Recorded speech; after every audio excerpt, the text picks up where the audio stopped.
Jason, are you? Yes. You're I'm on. Your mic. Great. Okay. Okay, so welcome along, ladies and gentlemen, to your weekly SETI seminar series. Today we're very, very honoured to be joined by Jason Wright, who's come across to us from Penn State University, where he's an assistant professor there. Jason did a BA at Boston University, and the topic of his thesis was probing magnetic fields of Block globular Z335 or Z2335. We'll get that corrected by Jason as soon as he comes on here. And then he did his PhD at Berkeley with Jeff Marcy on stellar magnetic activity and detection of exoplanets. And then since 2009, he's been assistant professor at Penn State University. He's involved with the Center of Exoplanets and for Habitable Worlds, the Penn State Astrobiology Center. And he's also curator and maintainer of the Exoplanets Orbits database, which you can access through his website. His interests and career is focused on, as I mentioned, exoplanets, and he's published recently on the nearest old open cluster, Ruprecht 147, and he's involved in small and cool Kepler planet candidates with high resolution imaging on HST.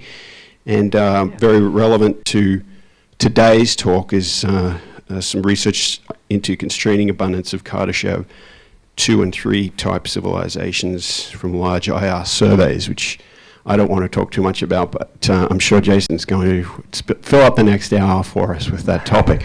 So please join me in welcoming Jason. Thank you. I'm excited to be here and excited to learn that I'll be getting a SETI Institute coffee mug. So I'm going to be talking about our search for extraterrestrial civilizations, which is a form of SETI, search for extraterrestrial intelligence. When we think of SETI, we traditionally often think of communications SETI, and in particular radio SETI, using radio telescopes to try and find radio transmissions from extraterrestrial civilizations. And one of the first and most important papers on this topic, or first, but an early one was by Nikolai Kardashev, who calculated at what frequencies one might want to go looking for extraterrestrial communication. And he did this by looking at the radio spectrum of the Milky Way. And he argued that if you wanted to transmit a lot of information and save power, you would want to work where the background was low and there wasn't a lot of noise from the galaxy. And so he argued that if you had a galaxy that was filled with civilizations communicating, that most of their power would be where the background was lowest, and they'd have less background where it was higher. And so he inverted the spectrum of the Milky Way, and he came up with this spectrum here, the big black spectrum, as the expected spectrum of extraterrestrial civilizations. And he noted that there were 2 strange radio sources that had been discovered that didn't quite have the right frequencies, but had roughly the right shape and were very unusual. It suggested that perhaps these could be galaxies filled with alien intelligence communicating with each other. And so that was CTA-21 and CTA-102. And so these objects had a brief life in pop culture as galaxies where alien civilizations lived. The Birds wrote a song about one of them. It turns out these are quasars. So very interesting in their own right, a new class of astrophysical object, not extraterrestrials. Jason, I'm yes. sorry, can I just interrupt you just for 1 second, because we're not getting the video from your main screen through here. So I know that, I apologize for this for our in-house audience. We're getting that screen rather than there was a fix to this, I know, that we played around with before the talk. My apologies for our online, Which one are you getting now? In-person talk here. Which one are you getting now? Getting the Earth still there. Is it possible that to... suggests that you're not getting a live feed. Yeah. You want me to restart it? That might... I'll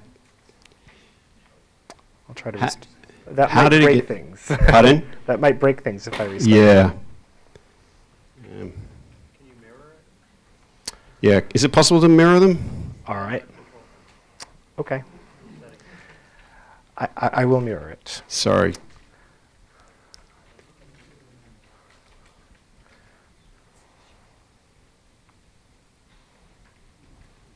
Yeah?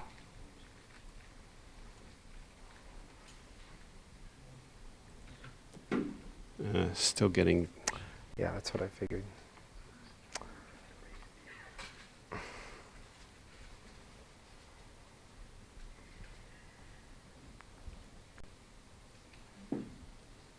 Yeah. My apologies. I'm just going to pull the camera back a bit so that we can get the slide and you. There we go.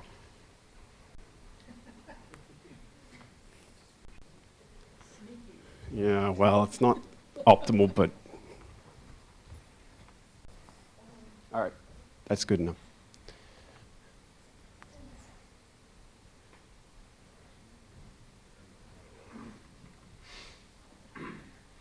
My apologies for interrupting.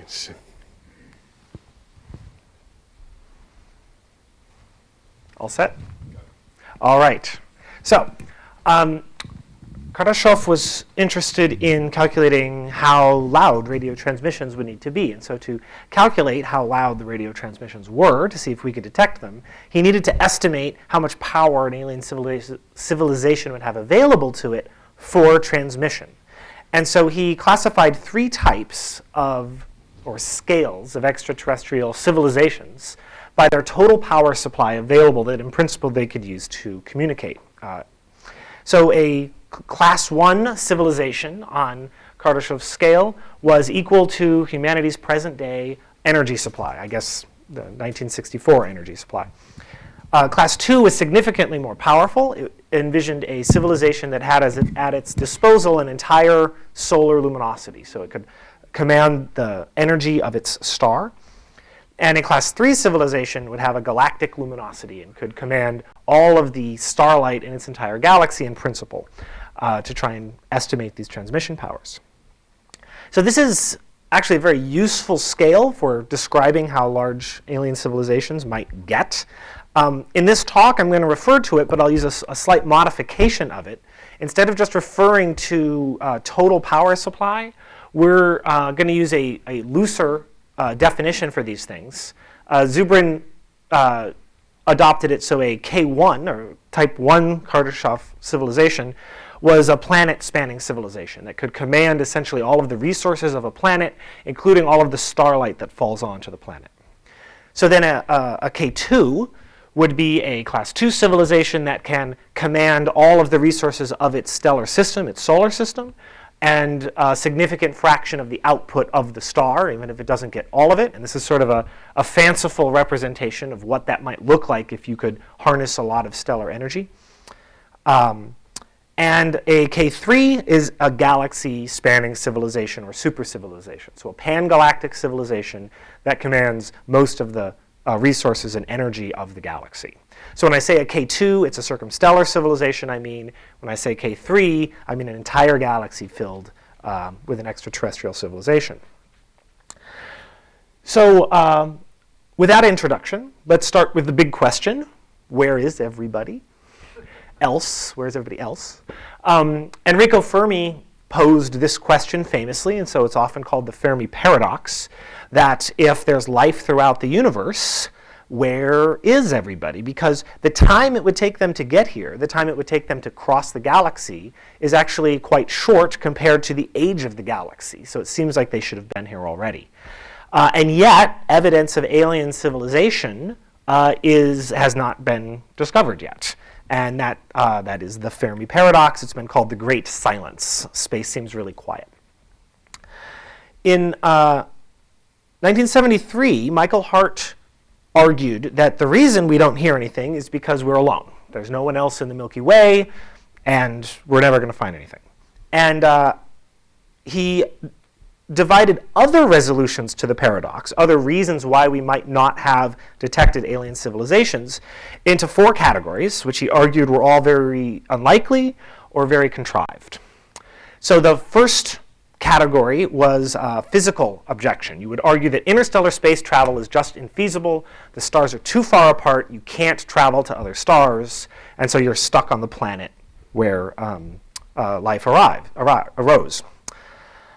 Even for billion-year-old civilizations, no matter how arbitrarily technologically advanced, you just can't get to the next star. Sociological solutions would argue that all aliens lack either the will or the coordination to colonize the Milky Way galaxy, or that they're somehow deliberately hiding themselves from us and making sure that we don't find out about them. So that would ascribe some sort of a sociological motivation or incapability to alien species. There was a temporal argument that just says that it takes a long time to cross the galaxy, and no one's managed to do it yet. It just takes too long for life to arise and fill the whole galaxy. And of course, the last category is that they're out there, we just are missing them. We just don't notice them. So for instance, would ants as a social species, if they could think about the problem, would they recognize humans as another social species, or are we just so far beyond what an ant could possibly comprehend that they would just see us as a force of nature and not understand what they were looking at? Which is possible, but I'm gonna actually argue that there is a giveaway signature that we would see. So let me walk through each of these, because this is actually, in my opinion, a very powerful argument and one that needs to be contended with in any SETI program. So first of all, the physical objection that you just can't build an interstellar probe for some reason is contradicted by the fact that we've already done it.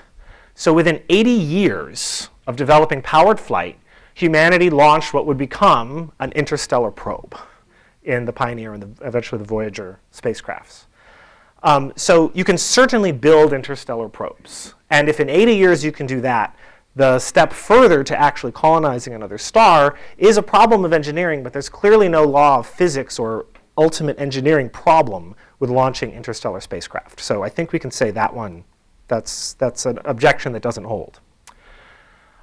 There's the sociological argument, and I think this is an underappreciated objection that Hart made to all sorts of arguments like this, that maybe the aliens are all hiding from us, or they've all developed virtual realities, and that's much more interesting than the real universe, or they're just fundamentally incurious and they don't explore the universe, or they're just very shy and don't want us to know they're there, or whatever. And Hart's counter argument to this was that we shouldn't ascribe a single culture to alien species. Unless all of the other species in the Milky Way and the universe have some sort of a hive mind where they all agree to do the same things, we should expect them to have subcultures the same way we have subcultures, and we all don't agree on what we should be doing. Also, unless they somehow never evolve or change their minds, then every few generations you get new subcultures. And so just because today they've decided that they're going to be shy, that doesn't mean in 100 years they're not going to want to go out and see what's going on. So you have subcultures within a species, and you have subcultures across time as well. And unless they can communicate faster than light, which as far as we know is impossible, then if they're on different stars on opposite sides of the galaxy, they can't coordinate their actions. So even if they had a hive mind or were inclined to all do the same thing, the message, here's what we should do, is going to take tens of thousands of years to get across the civilization. So it's physically impossible for a large civilization across a galaxy to coordinate its actions. So you have to have lots of cultures. So for most sociological solutions to work, you have to ascribe one of these possibilities for why we don't see anything to all subcultures of all species for all time across all species. And that seems quite infeasible. So we call this the monocultural fallacy, the fallacy that you can think up a reason that a culture wouldn't contact us and then try and ascribe it to every culture across the Milky Way galaxy. So either there's so few cultures, well, basically this doesn't work.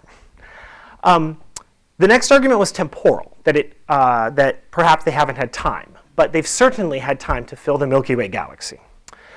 It takes less than 100 million years or so for a spacefaring civilization that can colonize a nearby star to colonize the entire galaxy, and that's a maximum amount of time. And here's why. So there have been a lot of optimistic scenarios on how long it would really take. And for instance, if you have the ability to build some sort of super engine that can drive you at 10% the speed of light, then it takes you 1,000,000 years to drive that ship from one end of the galaxy to the other. And so if you have a lot of those ships, then you can cross the galaxy in 1,000,000 years. It takes something like 1,000,000 years to fill the galaxy with colonies. So that's very fast. The galaxy is 10 billion years old. Pessimistically, you say, okay, well, maybe it's very hard to go very fast. But is it hard to go very fast? You can get gravity assists. Just because your ship isn't very fast doesn't mean it can't go very fast. Our interstellar probes did not get all of their velocities from rockets. They got them from gravity assists from planets in the solar system. And you can do the same thing, for instance, with a binary star. If you fly near a binary star, Freeman-Dyson in 1963 showed if you go between them, you can get 300 kilometers a second, which is a part in 1,000 of the speed of light. And if you go between some black holes that are in orbit around each other, you can even get up to 100th the speed of light without any fancy kind of warp drive or whatever you have. You just get near them and they send you off quite fast. You don't even have to get that fancy. There are stars in the Milky Way that do not orbit in the plane. They orbit in a big halo around the Milky Way. Their relative velocity to the sun is a part in 1,000 of the speed of light. There are some near the sun. We could use them for gravity assists and get up to part in 10 to the 1,000, or part in 1,000 of the speed of light. And at the very minimum, you have the planets, like we do. So the slowest, you could really argue that you can travel through the galaxies, the speed of planets around stars, which is around light. And that is, in fact, how fast our spacecraft go. So those give you some long crossing times for the galaxy.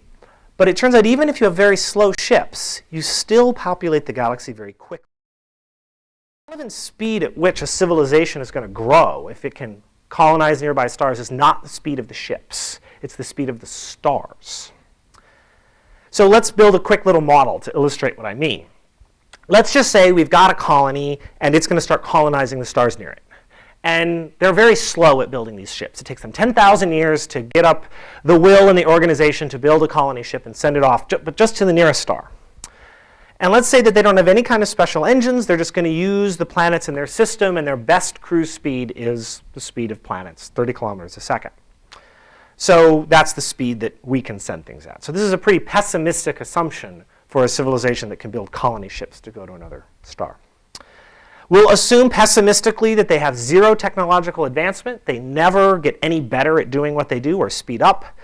And we'll say that they only colonize the very nearest systems. They don't get really ambitious and try and cross the galaxy. And that they don't use any of the halo stars or the binary stars that we talked about before. So if you have that colony, how long does it take that one colony to populate the whole galaxy? Well, the cruise time to the nearest star is about 100,000 years at that speed.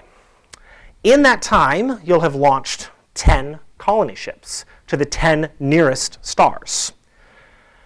But the stars are moving. And by the time the first colony ships arrive, the 10 nearest stars have all been replaced by 10 other stars because the stars are all getting mixed up. So now you have 10 new stars to populate. So you're not going to saturate the stars nearby with colonies. You'll have this constant supply of fresh stars coming by because the stars are mixing themselves up. So the colonies, even if you wait 10,000 years, that's not a pause in the expansion of your civilization because the stars are drifting apart.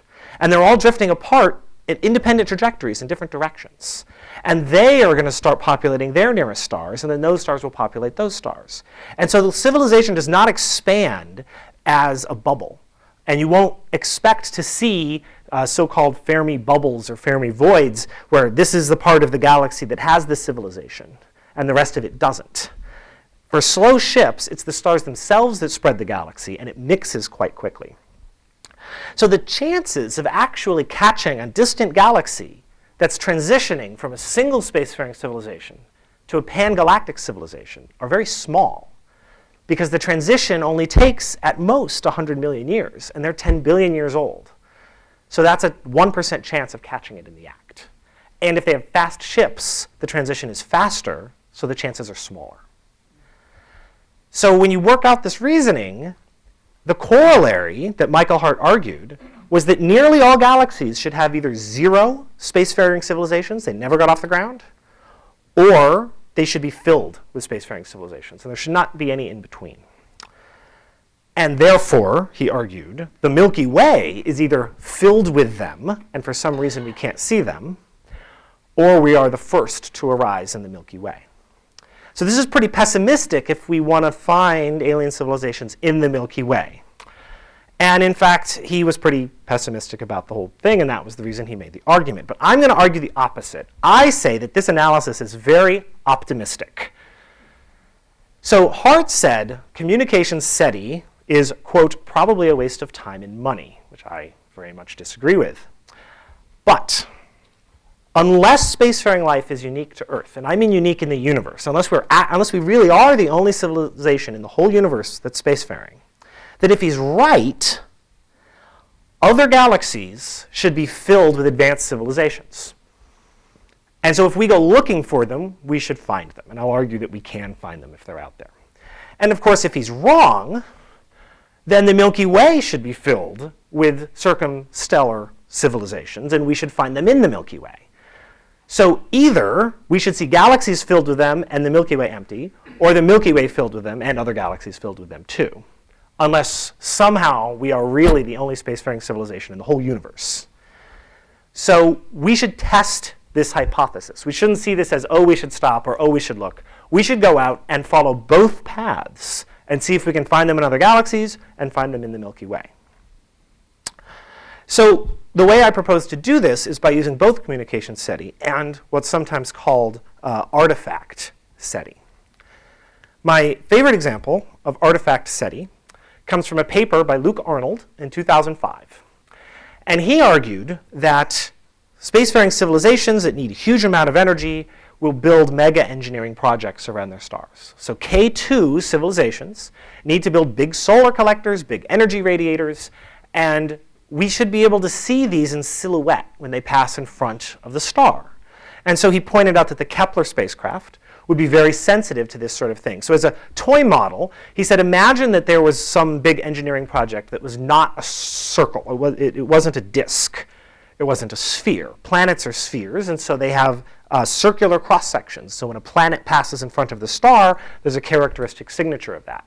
If you had something other than a circle, like a triangle, just not because they'd build triangles, but because it's not a circle, then the difference between the signal Kepler would see between the triangle and the circle had a characteristic signature, and that difference was detectable. Kepler could tell the difference between circles and non-circles. So Kepler would actually be very good at detecting mega engineering projects around other stars. He went further and pointed out that as long as you're building these things and you know Earthlings and other aliens can see them, you could even do something clever, like make your mega engineering project have some funny shape to communicate information and say, not just I'm not a circle, but something interesting like I have lots of louvers that maybe can change and signal you. Maybe you would arrange the objects in a pattern. First one goes in front of the star, then two, then three, then five. And so you have some sort of prime number sequence going on that's clearly of extraterrestrial intelligence. So it's a neat way that you would signal, and it doesn't require you to transmit in radio waves. And it would last a very long time. So it was a neat little paper, a cute idea. And it basically predicted, it said, look, if Kepler's looking at something and you see transit depths that are changing by a factor of 5 every time the thing goes around, maybe what you're really looking at is an assortment of signaling objects. So I thought it was pretty interesting when in 2012, Rappaport et al. Published the discovery of a transiting object around a star whose transit depths varied by a factor of 5. Now, they didn't happen in the pattern that Luke Arnold predicted, but it was basically what he was talking about. Now, this is generally the explanation for this that Rappaport came up with is that this is an evaporating planet. The planet is losing material, and that material is in a big tail behind the planet. It's a turbulent tail. Sometimes it's thick, sometimes it's thin. And so you see variable amounts of obscuration due to that object. But it's interesting that Luke Arnold almost predicted this. This paper did not cite Luke Arnold's argument, probably because they hadn't read the paper, I would guess. Another form of artifact SETI, the form that I'm going to talk about, was first proposed by Freeman Dyson in 1960, who pointed out that energy is never used up. It's just converted to a lower temperature. We think if we use energy and like it's gone or something like that, but energy is conserved.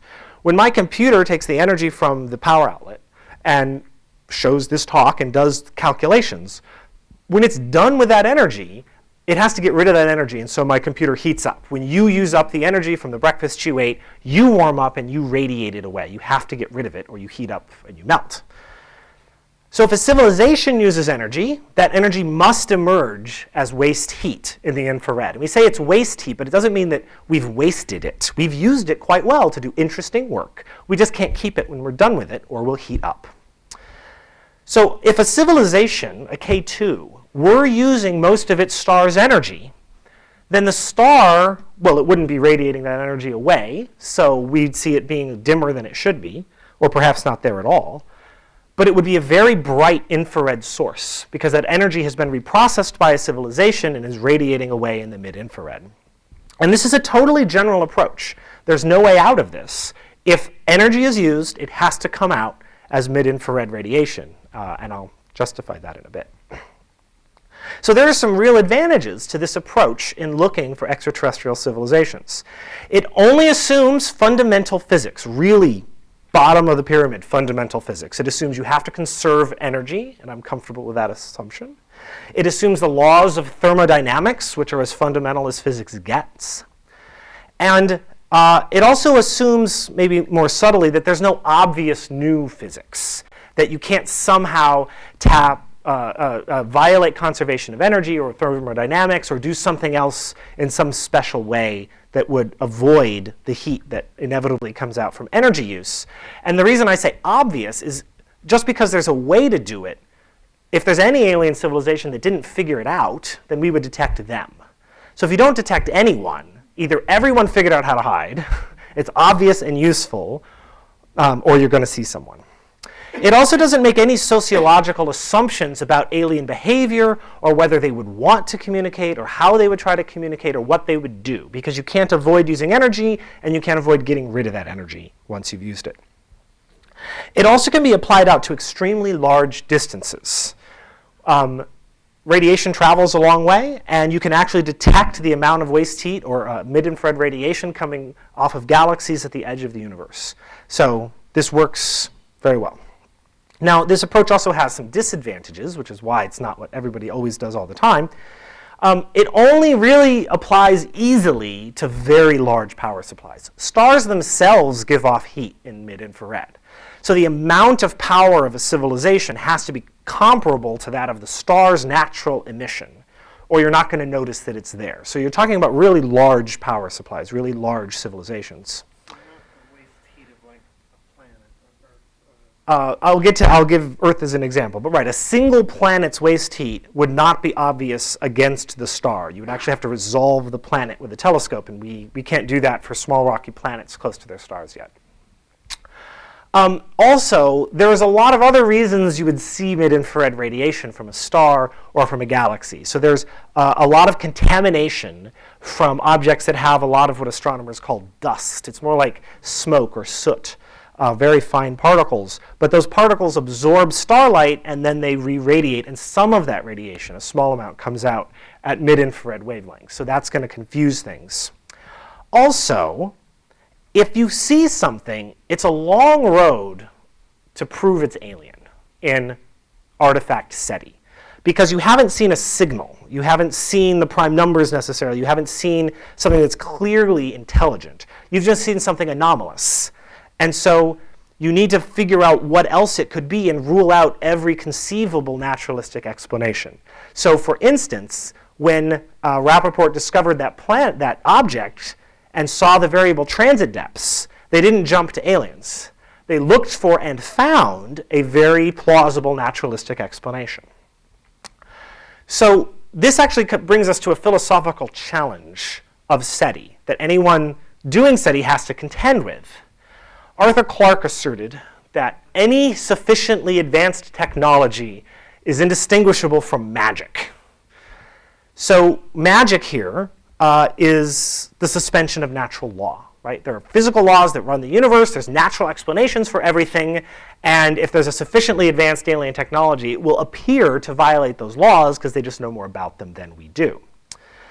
But science assumes that the universe is governed by natural law. If science encounters some new observation that doesn't make sense, we don't jump to aliens or miracles. We always reach for naturalistic explanations. That's what science is. And that's why Luke Arnold probably didn't get a citation, other than not having read the paper in all likelihood, with that evaporating planet. Because science says you have to reach for the laws of physics.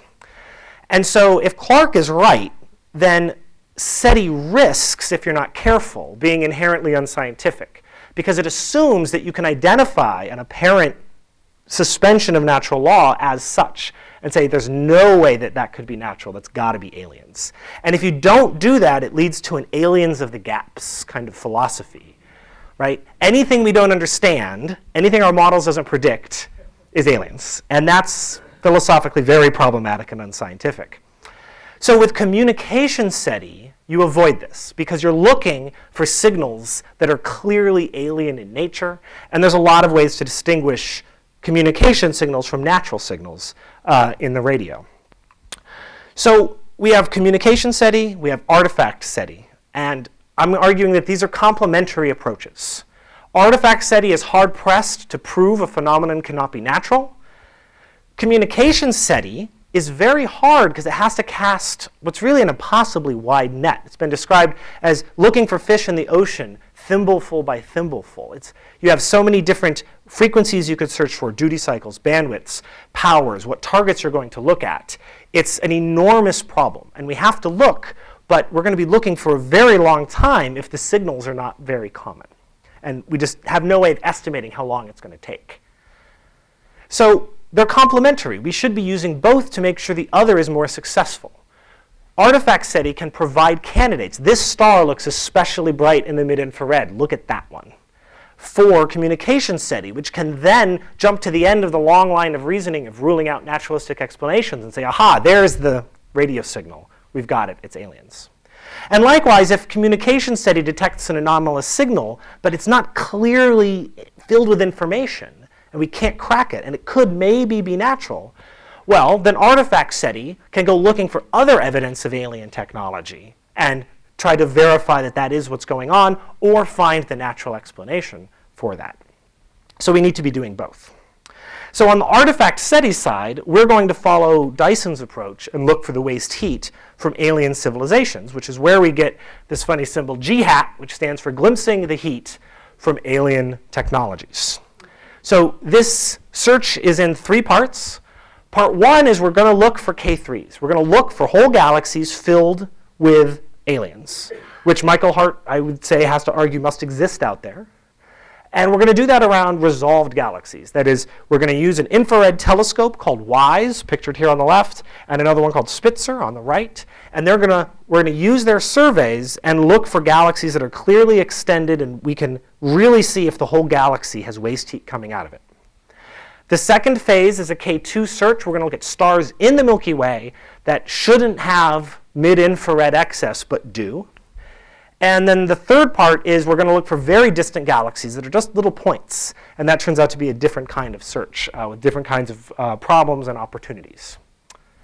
So to do this, we need to do what Kardashev did. We need to estimate how much energy is going to be emitted by these civilizations. And we have to parameterize that so that we can, if we find nothing, put upper limits on how big alien civilizations are.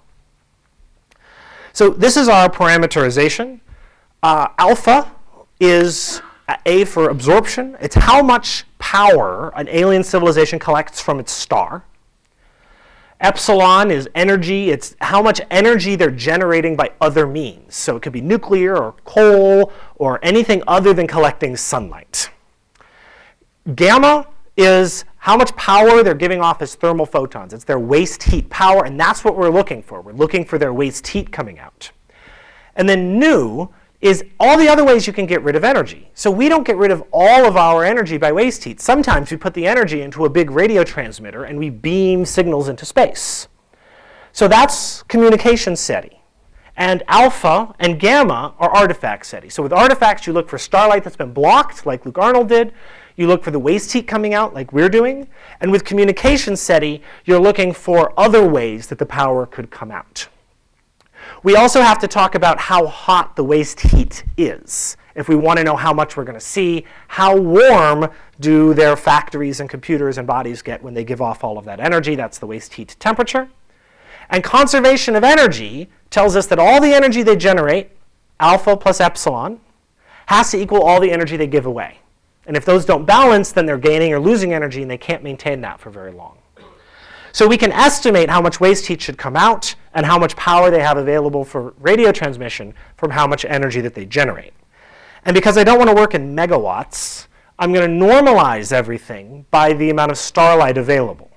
So for a K1, for us, we normalize our power supply by how much sunlight hits the Earth. For a circumstellar civilization, we normalize how much power they get by the total power output. And for a K3, we say how much power the whole civilization has compared to the stars in the galaxy. So if these values are 1, it means it's the same as all the starlight. So let me give you an example so we can put things in perspective. Let's use us, our civilization, and put it on this scale. So alpha is a part in 10 to the minus 7 for us. That means that 1/10,000,000th of the Earth's surface is covered by photovoltaic cells generating power for us. Epsilon is 10 to the minus 4. So we generate energy with fossil fuels. We have some nuclear power. All of that energy put together is 1/10,000th of all the sunlight that hits the Earth.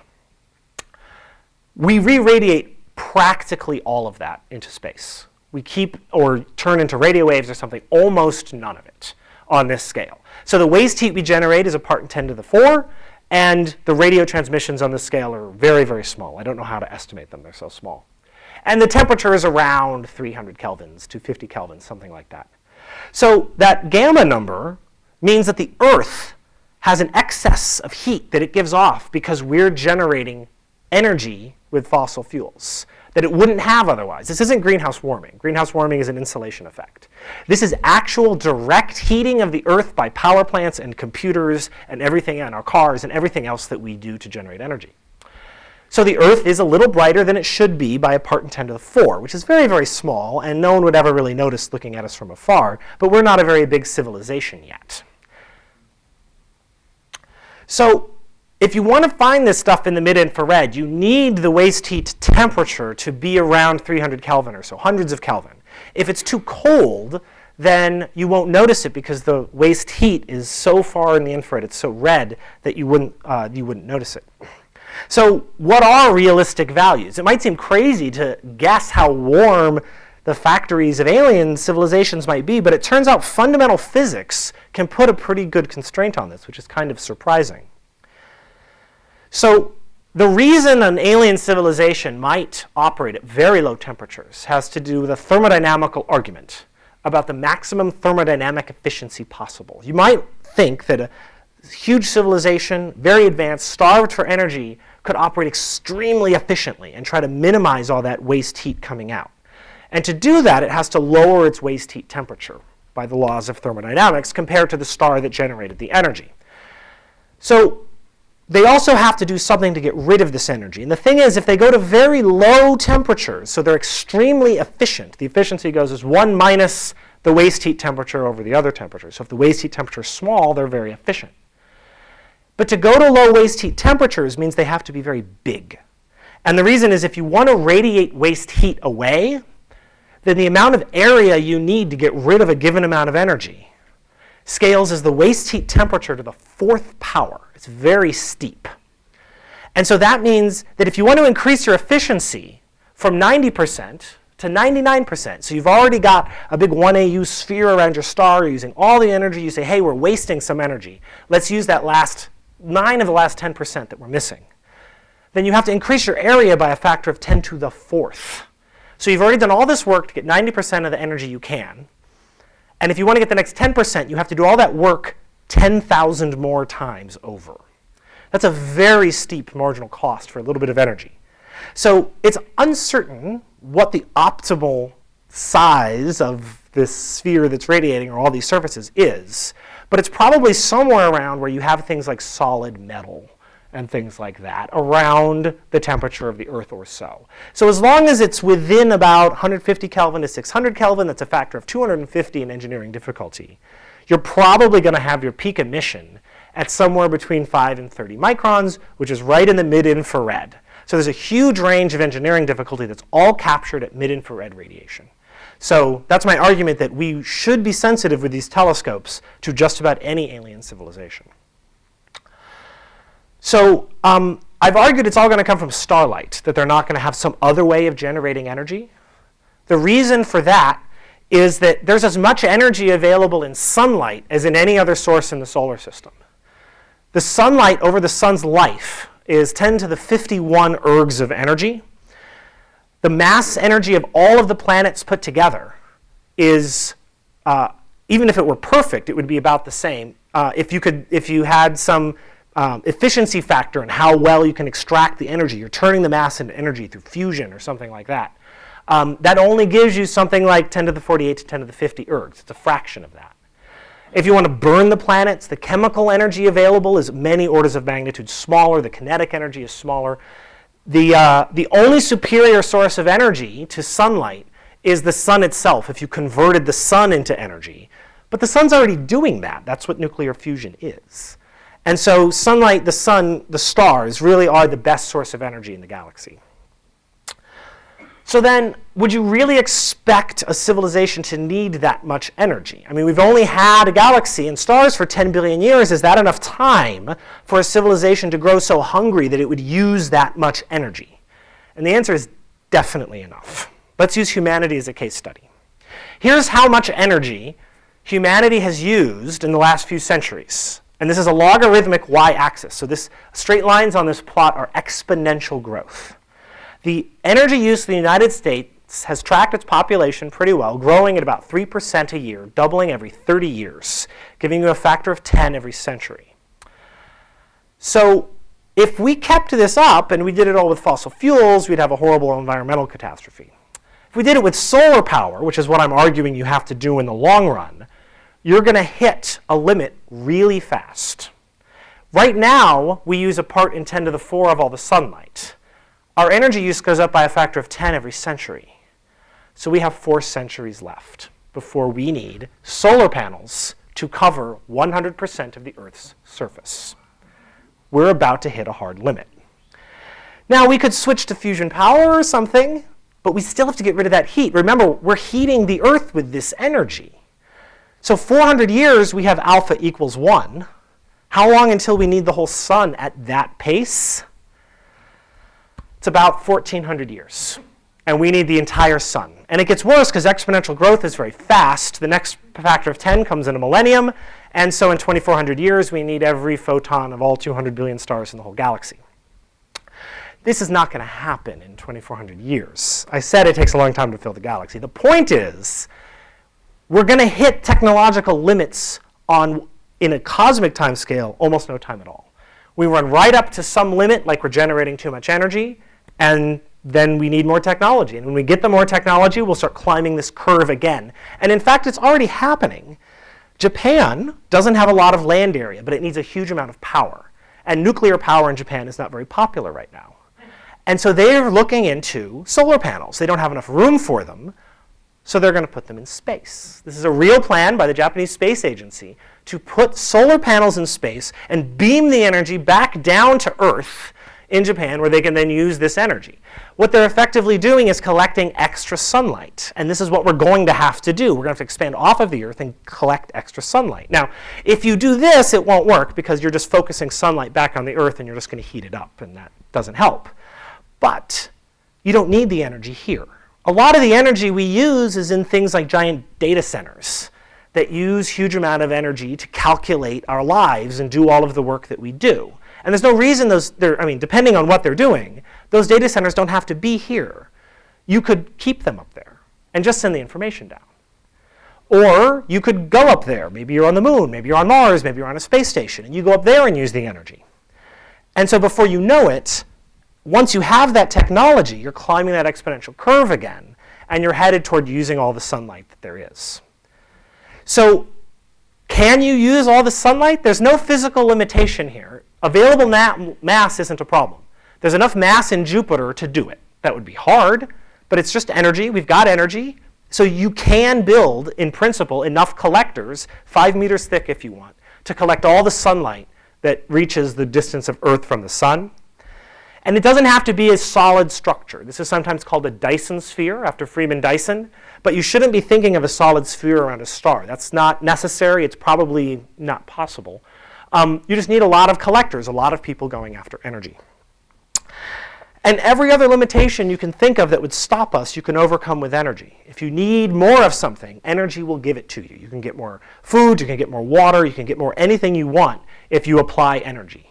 And so the real limit isn't food or fresh water or something. It's the ability to get rid of this heat so you don't overheat the planet and melt. So I would argue that very small values of alpha, very small power supplies, are inconsistent with old civilizations that are technologically advanced and keep having exponential power supply growth, which comes just from being a species that grows. Now, it's possible that there's science we don't know yet in engineering, and maybe there's better ways to generate energy than this. So there might be alternative supplies of energy. There might be new physics. Maybe there's a way to magically, directly turn mass into energy. Maybe you throw things onto a black hole through the Penrose process, and that generates large amounts of energy. Maybe you can tap the dark sector, and there's zero-point energy, and you can have all the energy you want. That's fine. You still have to get rid of it. You still have to re-radiate it. So it doesn't matter if you're actually getting it from the starlight. If you're generating it in other ways, then you might generate more energy than there is in starlight. The civilization around a star might be 5 times brighter than the star itself. That only makes them more obvious. So if that's not possible, and starlight really is the best way to do things, which I think is probably right, then you expect alpha to be bigger. The collection is more than the generation. But it's still possible to get values near 1. That is, to have power supplies comparable to the energy generated by a star. So what about getting rid of it all? Why should it all come out as waste heat? Well, it turns out there's fundamental physics here, too, because you have to get rid of your energy as waste heat. Again, it goes back to this thermodynamic efficiency. There's some maximum efficiency you operate at. The maximum possible efficiency says that you're going to turn almost everything into something other than heat and get rid of it. And so that's very good for communication SETI, because it means you're getting rid of this energy in some low entropy way, like radio waves or lasers or something. And so communication SETI is going to go find that because eta is high, and you're getting rid of almost all your energy that way.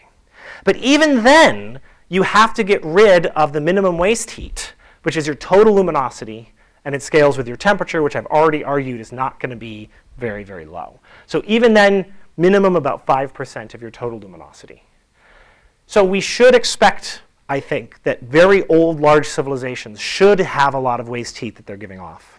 And by the way, this is thermodynamic limits. We don't come anywhere near these limits. We do useful work. We run marathons. We run our computers. We give talks. And when we're done, we radiate it all away anyway. So for humanity, almost everything we give off, everything we generate, we re-radiate. So fundamental physics says that these numbers should not be so tiny for large old civilizations that we won't see them.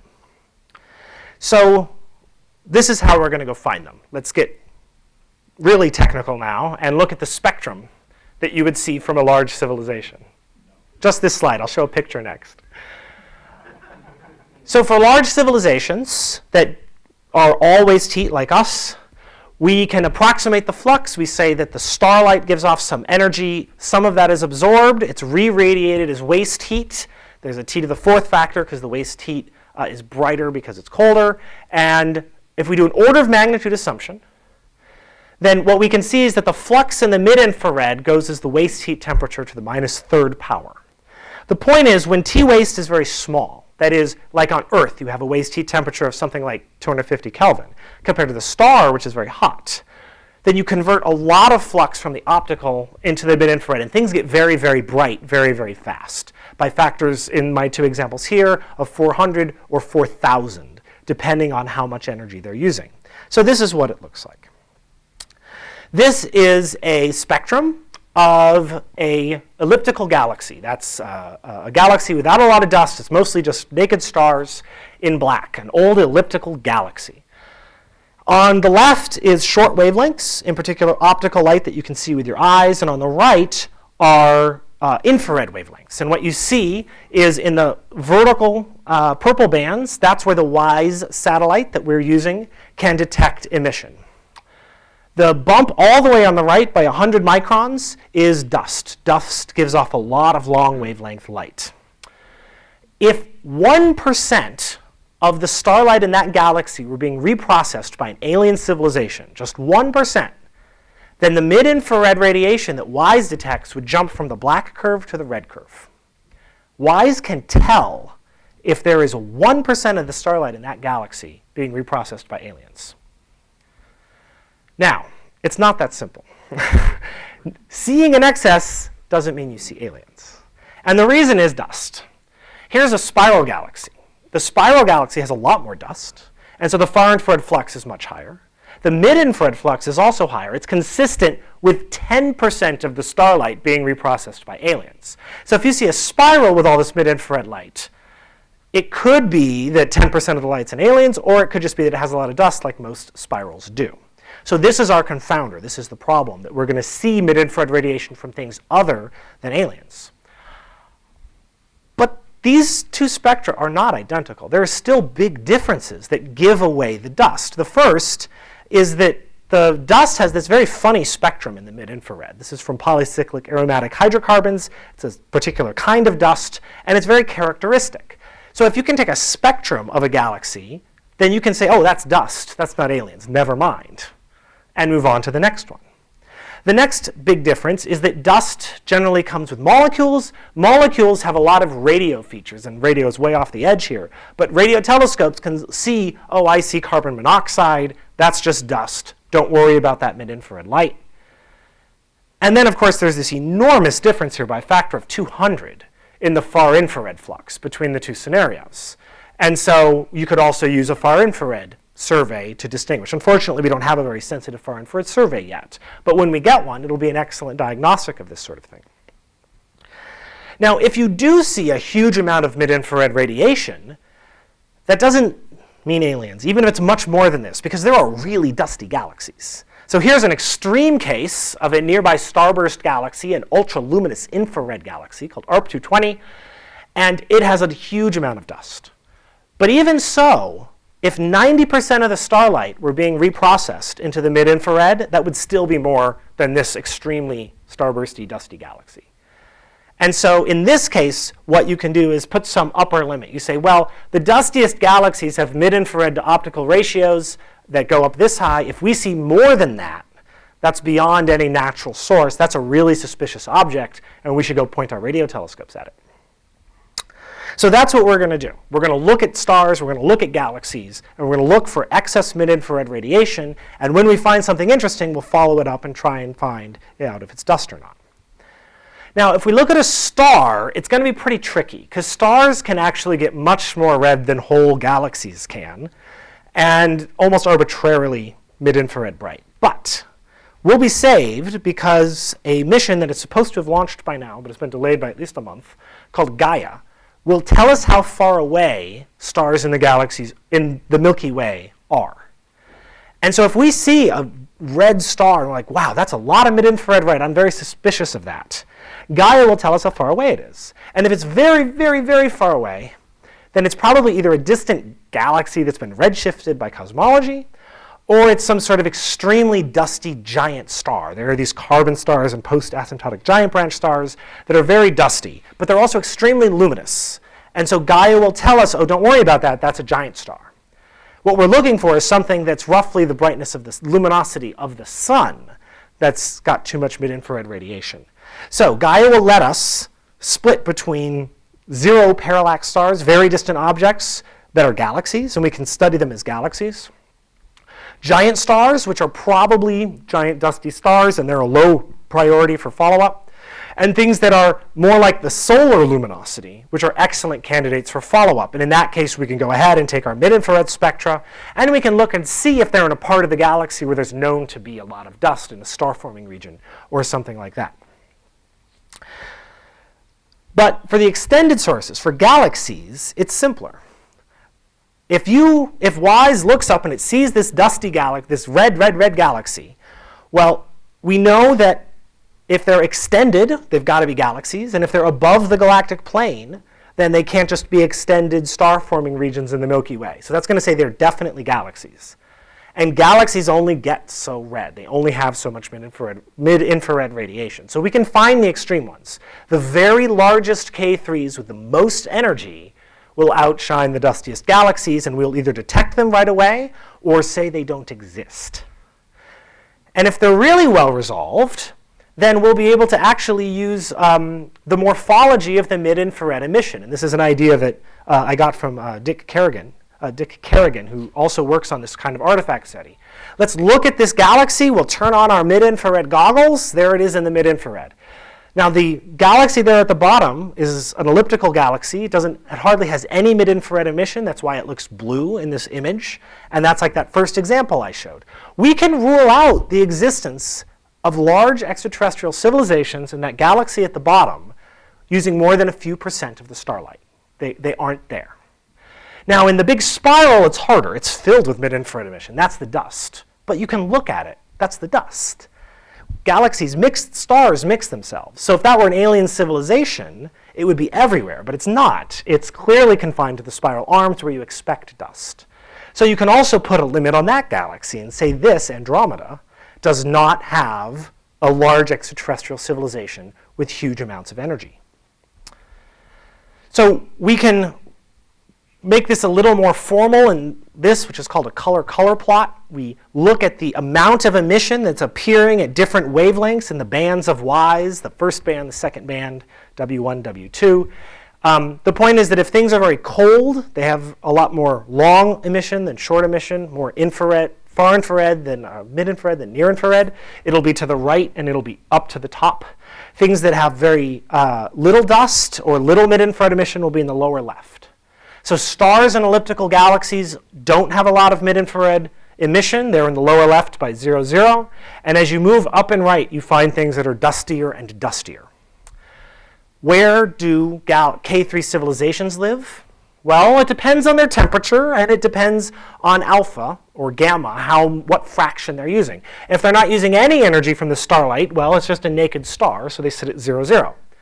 And then every dot here is another 5% of the starlight that's being used by the alien civilization, all the way up to 1 at the end of the blue. So you see that if you're using more than 20, 30, 40, 50% of the starlight, you quickly move up and to the right. So if we take all the galaxies in WISE and we plot them up, then we know which ones are the best candidates for being filled with alien civilizations because they're in the upper right and not in the lower left. So where are all of the points? Well, this is where they land. Most galaxies are ellipticals or spirals corresponding to something like 5% of the starlight being reprocessed in the mid-infrared. By the time you get to 30 or 40% reprocessing, you have almost no sources. So we haven't gone through all of these. Some of these sources aren't real. Some of them are actually solar system objects. There's a lot of ways that you can be fooled, and we have to be very careful with the data. But you can see here the 0th order result of the WISE survey. The universe is not filled with galaxies filled with aliens with huge energy supplies. If it were possible to tap 0-point energy and have as much energy as you wanted, if you could outshine your star with all of your cool 0-point energy generators, then there should be galaxies that are much brighter in the mid-infrared than they are in the optical. And they would live way beyond the tip of this. Their gamma values are way more than 1. And we don't see them. They're not common, at least. And so we can actually put an upper limit on the whole universe. We're seeing things out to cosmological distances here. In the whole universe, limits on how many very large power supplies there are. So if there are aliens out there, they have not universally figured out how to tap 0-point energy. So we already know that we're not going to see that the universe is filled with advanced civilizations with huge energy supplies. And we're going to see how much better we can do than that statement. And this is new. This is something that WISE has taught us that we did not know before that satellite launched. So there are a few science outputs. We're not just looking for aliens here. So The null detection, if we see nothing up to some limit, that's an upper limit on energy supplies of alien civilizations. We will also look at the reddest objects, the brightest mid-infrared objects in the sky, and those are the most extreme, and so by definition, some of the most interesting objects in the sky to look at. And we're also going to develop a comprehensive follow-up strategy for our best candidates. So when we see good things, we want to know how to follow them up and see if they're alien civilizations. We'll identify that strategy. And we're already starting to think about what the optimal satellite would be to do this search. What would it look like? And so we want to know what we want to do next to put better limits and find these K3 civilizations and test Michael Hart's hypothesis. We might find entirely new classes of astrophysical objects. Since this is artifact SETI, we can't say, that's it, that's aliens. So as scientists, we have to first start with naturalistic explanations, and that means we're going to find potentially new classes of astrophysical objects, just like Kardashev identified objects that turned out to be quasars, and Luke Arnold's prediction was interpreted in terms of an evaporating planet. And we might find aliens, who knows? So what does a null result imply? Well, civilizations with a large energy supply don't exist. That's one possibility of why we don't see them. That could mean they're logistically impossible for some reason. It could mean they're physically impossible for some reason. And it could be that civilizations inevitably stop growing. Some projections of Earth's population say it's going to level out somewhere. I don't know, 10 billion, 12 billion people, and we just won't need a lot more energy. Maybe we'll never keep growing, even after billions of years. Maybe they are inevitably short-lived for some reason. Maybe there's some galactic immune system that comes by and just, scrubs out that little stuff growing on that planet over there every time it gets out of control. It could mean there's some kind of new physics that we don't know, conservation of energy, thermodynamics. Maybe they can communicate faster than light and coordinate and make sure that they don't get seen. But that has to be true of all of them. It could mean that they inevitably operate at very low levels of waste heat temperature, and so we can't distinguish them from dust. Or it could just mean that we aren't sensitive enough. They never get to have very large values of gamma for some other reason. So we're working on this. We've defined how we're going to do the search. We've been trolling through the data. We've looked through most of the reddest objects. We found a lot of red herrings and cleaned everything up. And I hope to have some real hard numbers on upper limits soon, and maybe some very interesting objects that we can pass along to the Allen Telescope Array and other communications SETI practitioners for follow-up as really interesting candidates. So in conclusion, communication and artifact SETI are complementary. We should be doing both. I think Hart's analysis is optimistic, not pessimistic. Either the Dyson sphere search we're going to do will work, or the galactic search is going to work, one or the other, eventually. Even if we don't have the technology to do it yet, we're only going to get better at this and more sensitive. We're very likely to see alien waste heat in the mid-infrared, not at much lower temperatures because of that T to the fourth engineering problem. WISE and Spitzer are going to give us these upper limits, and in the future space missions will tighten those. And a null result, if we see nothing, either means we're alone, or there's new physics we don't understand that they inevitably tap that make them invisible to us for some reason. And it's obvious, which means we'll discover it eventually. And that's exciting too. Thanks.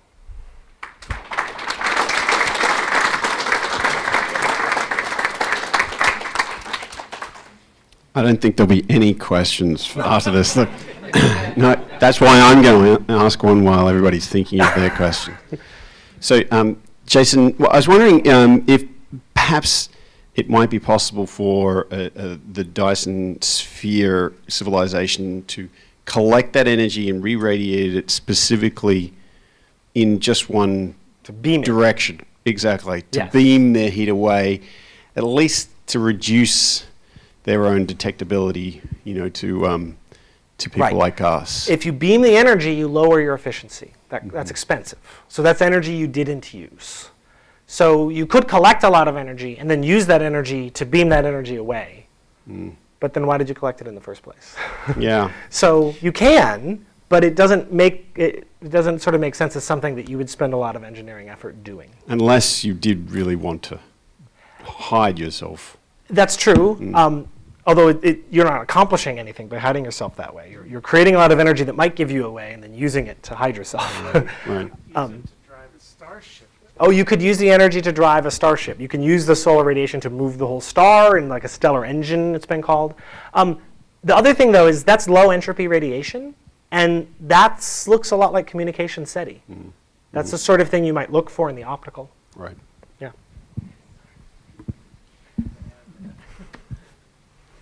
So Andromeda is what, 2 million light years away or so, right? Yeah, I think so. Maybe a little further. So the light we're 2.5. seeing from Andromeda is 2 million years old. 2.5 million years old. That's right. Okay, so maybe the light that you're looking for hasn't gotten to us yet Right. because the civilizations haven't. Haven't arisen yet. Arisen So yet. the Andromeda galaxy is 10 billion years old, and the light we're seeing is from 2.5 million years ago.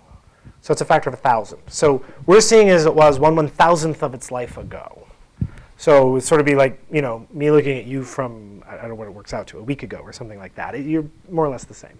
On the other hand, we just developed right now. We just developed right now. Right. There's an interesting idea that there might be it's been called an astrobiological phase transition. That the galaxy was inhospitable to intelligent life until now as a whole, and right now all the civilizations are arising. And that's good, because that avoids almost all of Michael Hart's arguments. And that's very clever, but there's no reason it should be the same time in every galaxy. So unless the Milky Way is lucky enough to be the first one, then other galaxies should already be populated. So we can test that one, which I think is really neat, by looking at other galaxies. Every galaxy is an independent test of the idea that we're first in our own galaxy. Question here. I don't understand why K3s would be rare. It seems like either there's something preventing them from existing or they should be everywhere, because as far as we know, nothing has changed in the past 10 billion years in the universe. Well, I agree for the most part. 10 billion years, a lot has changed, but 1 or 2 billion, absolutely. Well, think that's right. Even 10 billion years, I'm not.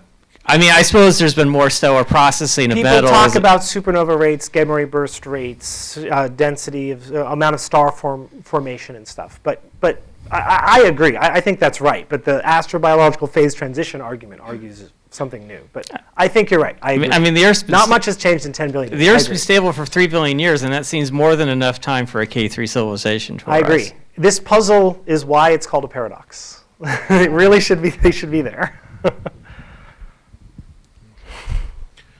So the WISE mission came up with dozens or possibly hundreds of high mid-infrared radiating stars. Is that correct?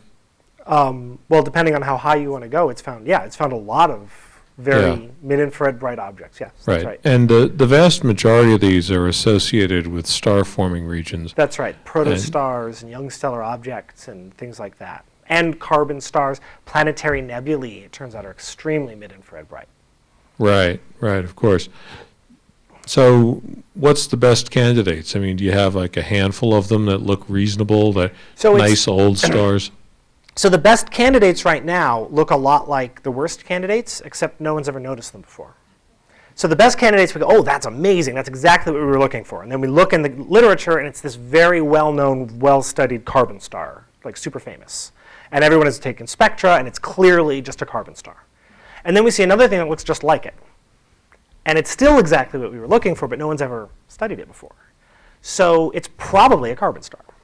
So is that a good candidate because it looks great, or is it a bad candidate because it looks just like a known false positive? And that's what's so tricky about the point sources, is that there's so many things they could be, you just have no idea how much you should get invested in them. And that's why Gaia will be so powerful, because it'll tell us what's extragalactic, what's giant star luminosity, and what is at a luminosity that no mid-infrared bright object has any right to be. So you've probably eliminated about 80% of them so far? Eliminated is hard. We have this grading scheme for how interested we are. Okay. That grading scheme goes from A to F. The Fs are artifacts, they aren't real objects. The Cs are well-studied objects that looked good. The Bs are kind of interesting, and the As are the ones that we want to go after. And we have dozens of As and thousands and thousands and thousands of objects. We have, Thank you. Great talk. My question was, you seem to have left out the prime directive as a. I haven't. The prime directive is a great example of the sociological explanation. The aliens have coordinated to leave us alone and make sure we don't know that they're there. That's a deliberate coordination across all the species. Well, I guess as a, not just as a something one would choose to do, but every civilization gets found by another civilization, it gets ugly, and they all learn that they should do it, and so it's something that the universe teaches civilizations. It's interesting. It could be a universal lesson. If it's something they all learned, or enough of them that they don't contact us, that I guess would do it. That's an interesting way around this. It's sort of a naturally learned sociological phenomenon. It's interesting. You're using WISE and you're using Spitzer Yes, to that's make right. these measurements. And clearly, if you have lots of measurements to make, then you may be limited by the lifetime and the amount of time available on these two spacecraft. Where are you in terms of do you have lots more sources to look at? Do you really depend on these two, or do you I see have what you're enough asking. to Yes. simply say you don't care when they quit? So WISE has finished its all-sky survey. So we have the catalog, it's done, and we're using it at the sensitivities. It's still running as an instrument, but it's no longer doing this big sky survey. So we're treating it as a finished mission. And the Spitzer wavelengths we're interested in the mid-infrared, that instrument has lost its coolant and it's no longer operational. So we have fixed data sets we're working with. Spitzer also did not analyze the whole sky. So it's very good for the Dyson sphere search because it did do the whole galactic plane. And it also did a deep stare at distant galaxies. And so both of those surveys are good, but they won't do the whole sky. So we can't say nowhere in the galaxy or nowhere in the universe. We can just find interesting candidates. WISE doing all sky lets us put real limits on things. Thank you.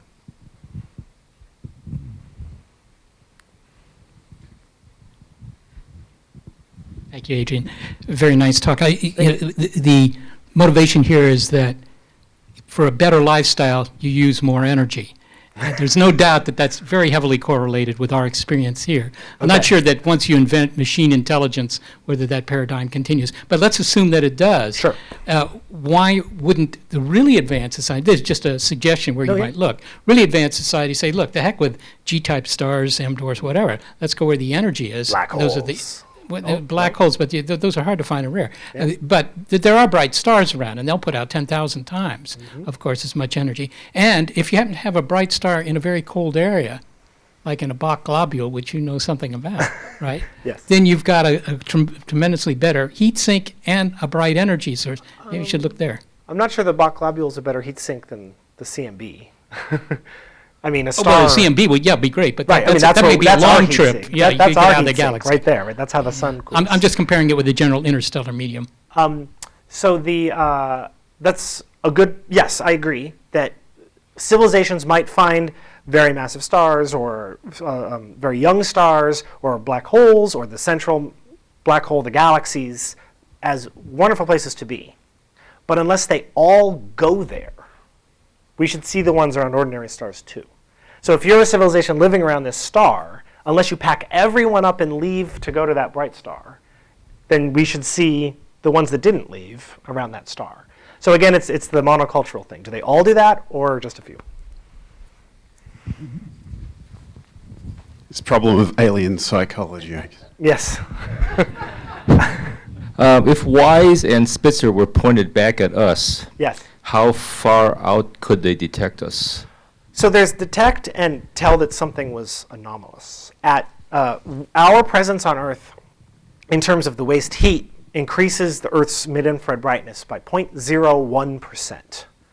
And that is probably too small to notice. But there are other oddities about that 0.01% that you might think are strange. So as the Earth rotates, the hot spots come and go. Yes. So that might be a giveaway. On the other hand, we might just have a lot of volcanoes. So it'd be hard, an alien civilization would be hard pressed to say we see their industry. Now they might see our biosignatures, they might see how we affect the atmosphere, they might see our radio transmissions, but we are too small for the artifact, the waste heat approach to have made much of an effect yet. But give us a couple hundred years and we might be able to do something about that. And also historically, as Dr. Shostak mentioned, to improve our lifestyles, we've been generating more waste heat over time. Yes. So might there be an historical increase over time? From 0 to 0.01%. So that might be kind of hard to pick out because it'd probably get lost in just normal climate Sure, variations okay. and things like that, I would think. I'll put in an ad for a recent talk that was by Jeffrey Kuhn. If you're online and want to see another talk. I think I know which one you mean. Yes, yes. I agree. There was a question over here. Somebody, pardon? Oh, okay. Yeah. So I was wondering about, you were talking about this power efficiency. So as we go The more in maximum. time, well, just how efficient humans are at using energy over time, right? You look at cell phones. 10 years ago, you had to carry around this Yeah. giant brick. Sure. Now we got little tiny things that sip over power. That's right. So And yet, you could make the argument that civilizations, as they get more advanced, Yep. get quieter. That's true. because we get more efficient at using the energy that's available to us. so first of all, that has not been historically true, even today. The per capita energy use of humanity has not gone down because yes, our cars are more efficient than our grandparents' cars and our refrigerators are more efficient. They didn't use laptops and they didn't Google things where the Google servers did all of this work so that they could look at a cat or something. I mean, we do more stuff with energy than our grandparents did. And so we have more ways of using energy. And if you look at per capita energy use, it's pretty flat, actually. And so the dominant driver of energy use turns out to be population growth.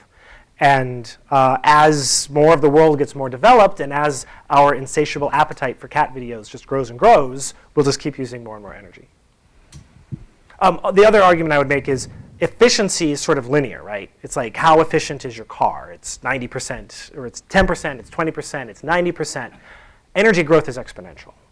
And so unless you have exponentially improving efficiency, the exponential growth of your population and energy use is going to outpace it.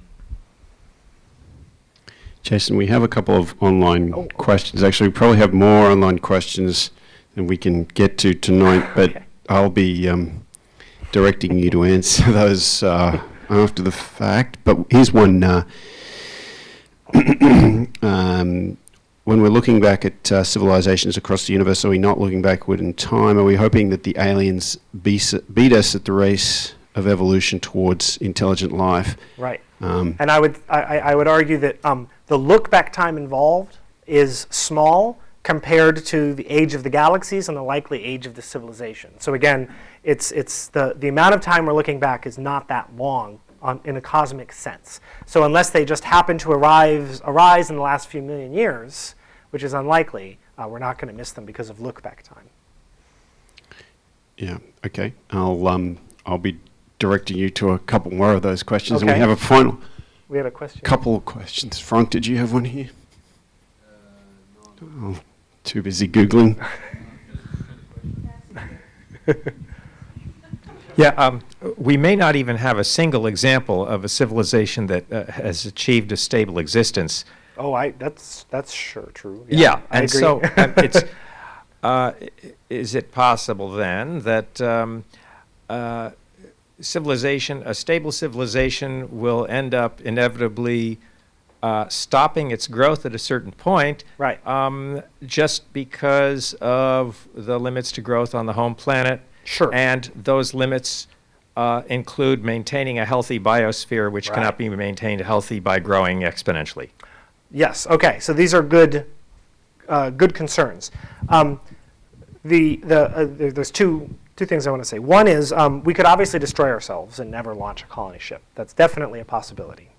We're in this narrow range of time where we both have the ability to blow ourselves up and we don't have the ability to build a lifeboat.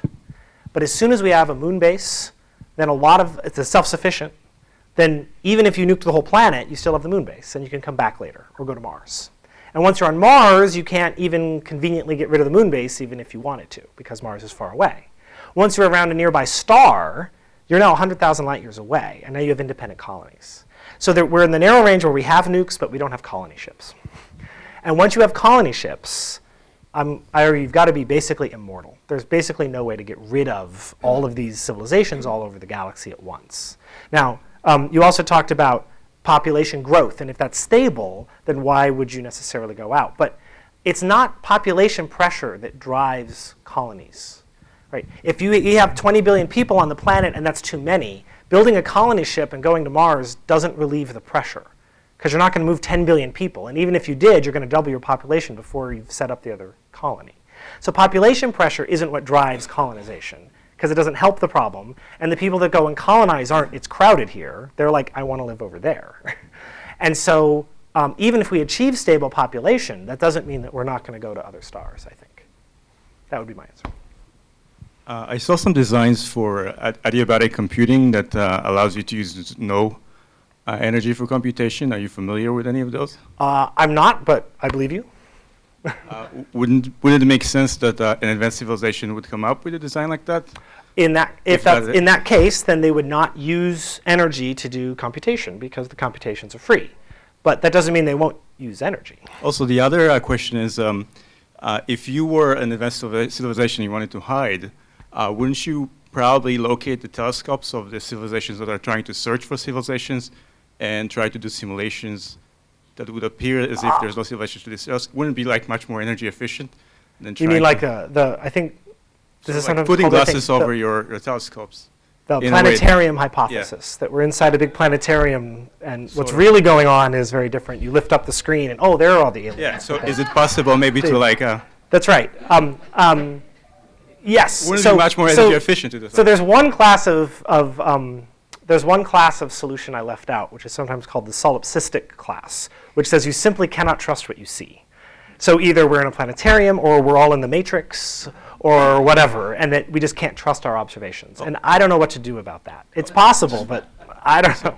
So one last thing I wanted to consider, if you think about the amount of time we have left until the sun, the Earth becomes uninhabitable, that's maybe 1 billion years. And if you think about the proportion of time that life has existed on Earth from the beginning of life till we can't exist here, it's about 80% along the time frame. Now, if intelligent life was really, impossible, very improbable, we would probably find ourselves at 99.9% of the time for existence, right? No, I don't follow that argument. If life is very unlikely to occur. If intelligent civilizations are very unlikely to occur, that doesn't we mean would they probably necessarily find will happen at ourselves the end. close to the end, not 80%. I don't think so.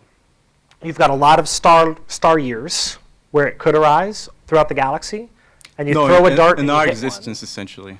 No, I know, but you're saying if it's very rare, Yeah. then you expect it at the end of the. At the end of the habitable cycle of a planet. We can talk about it later, but I'm pretty sure that's not how it works. Small stars would live a very long time. Yes, low mass stars are fascinating targets for intelligent civilizations. I agree. My Jason, cup. this is Have I earned it? this is your mug. Oh, absolutely.